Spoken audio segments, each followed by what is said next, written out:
Hello there, boys and girls. Thank you for dropping by again here at the North Pole. I thought that I would read you another story, one of my favorite Christmas stories, and this one is called The Littlest Angel. A very long time ago, long before anybody on earth today was born, there was no Christmas season. No gaily decorated Christmas trees, no Yuletide gift giving, no carolers singing on a snowy December night. That's because it was a time before the birth of Jesus in a lowly stable in Bethlehem.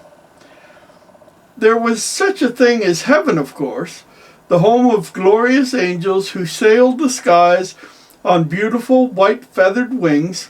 They wore long flowing white gowns, and their golden hair fell in waves and curls down their backs. They were tall, strong, and swift, all except for the littlest angel, who was tiny, with short, curly blonde locks. She had just gotten her wings and was only now learning to fly. There she is.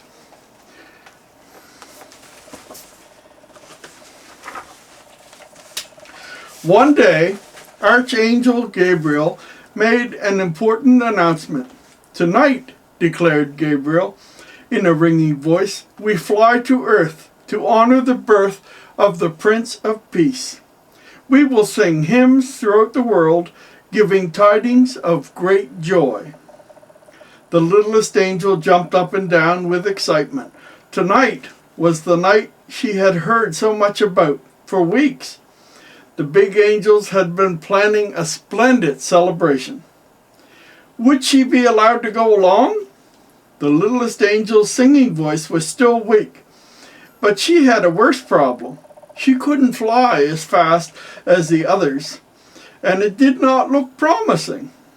Unless I get a head start, she thought, and this cheered her up. If I go now, I'll be in Bethlehem before the others get there.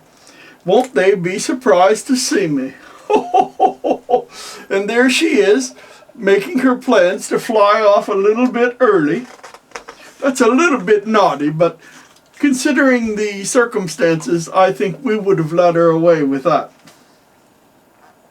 At that moment, the littlest angel happened to be strolling beside heaven's crystal sea. On the shore grew thousands of star flowers, with their golden centers and 5 pearl white petals. Star flowers were valued on earth as a sign of hope, and would surely make a lovely gift for the newborn infant. So the littlest angel gathered a bunch of them and stuck them inside the sash of her robe. It was time to test her wings in a way they'd never been tested before. The littlest angel climbed atop the highest cloud and jumped. She's a brave little angel. Miraculously, her baby wings spread wide, and the littlest angel glided in the bright air. Now the wings began to beat, and she aimed for planet Earth down below. There she is, heading for Earth. Oh, well now. When the littlest angel landed, she looked around. Where did Bethlehem lie? The sun was setting, and there was no one in sight. And then in the distance, she saw a village with houses of mud, brick, and stone, so she headed down the dirt road towards it. On the way, the littlest angel heard a pitiful sound from a nearby olive tree. A mother dove was in a one-room hut and peered inside a window. There sat a careworn young woman, watching over her little son, who slept fitfully in a cradle. The littlest angel could see the child's skin was hot and damp, and the tendrils of her hair clung to his cheeks and forehead. The mother rocked the cradle and wept softly to herself. The child opened its feverish eyes and smiled as the littlest angel tiptoed in. The angel laid a cool hand on the boy's forehead, and the fever went away instantly. Soon the child's eyes closed, and he slept soundly. As the littlest angel walked back through the door, a few star flowers fell from her sash, and a second bell rang out. It had grown dark, so she left the village and continued down the road.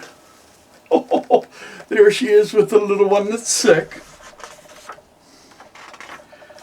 The littlest angel's wings ached so much, too much to fly. She had no idea where she was headed, and she was tired, and she almost forgot why she had visited Earth in the first place. She was lost. Where was Bethlehem? The littlest angel seemed no nearer to the end of her journey than when she began. She now had only a single star flower left. This troubled her. What will happen if I lose this too? She thought. I will have nothing to give Jesus. As if to make matters worse, the littlest angel stubbed her toe on a stone in the road. She hopped around, holding her injured foot. Suddenly, overhead, she heard a host of angels flew past, singing, "Glory to God in the highest, and on earth, peace to men of good will." "Oh no," cried the littlest angel, "I'm too late." And she's watching them all fly over. A short time later, the littlest angel heard the sound of bleating nearby. In the bushes beside the road lay a little lamb that had broken its foreleg. She took pity on the suffering creature and gathered it up in her arms. "Come with me to Bethlehem," said the angel. "That is, if I can find it." The last star flower slipped unnoticed from her sash and fell in the dirt road. A third bell rang out through the night. The littlest angel carried her pitiful burden down the road, and it seemed to get heavier and heavier. Her arms and legs were sore with fatigue. At that moment that she thought she might have to stop and rest, the littlest angel glimpsed light shining from far off. The closer it got, the more it seemed to be coming from a stable. "We'll stop there," whispered the littlest angel, for the lamb had fallen asleep in her arms.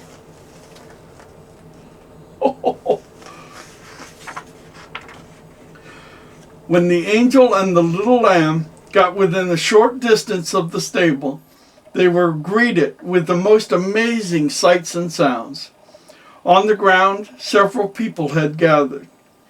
They were mostly poor and humble, but 3 men bearing costly gifts rode camels and were dressed in rich robes.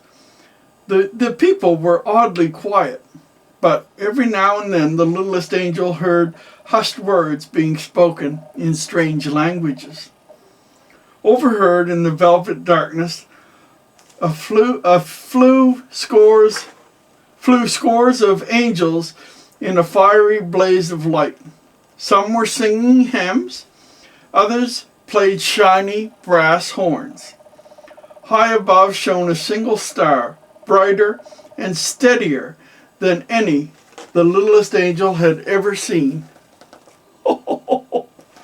There she is looking at the stable where the baby Jesus was born. The littlest angel walked through the stable's bright doorway and was so astonished by what she saw that she nearly dropped the lamb. There in the straw sat a pale but beautiful young woman, holding a newborn infant in her arms. A bearded man, wearing robes dusty from travel, looked on. The littlest angel knew at once that she was in the presence of Jesus and his parents, Mary and Joseph. She laid the lamb in the straw and reached for her last star flower, but it wasn't there. Mary smiled lovingly on the littlest angel.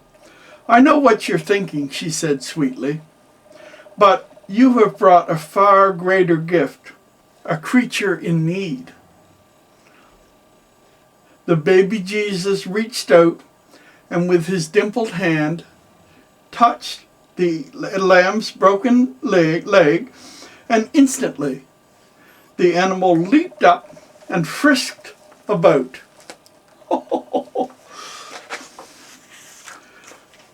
"Not only that," added Mary, "but your good deeds have caused the chime of love to ring out 3 times tonight. Because of this, I ask that you visit every year and bring this music to people of goodwill."